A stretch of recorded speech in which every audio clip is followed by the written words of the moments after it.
It's either you import and go down or whatever. But you know, sad to say, the Philippines is agricultural based ang country natin. Ang ekonomiya natin is agriculture. Ang problema, yung pagkain mismo,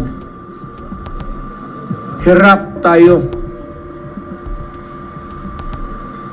Well, of course, yung mga dumadating na typhoons could be one of the factors that can be palagay na natin hirap tayo maghabol.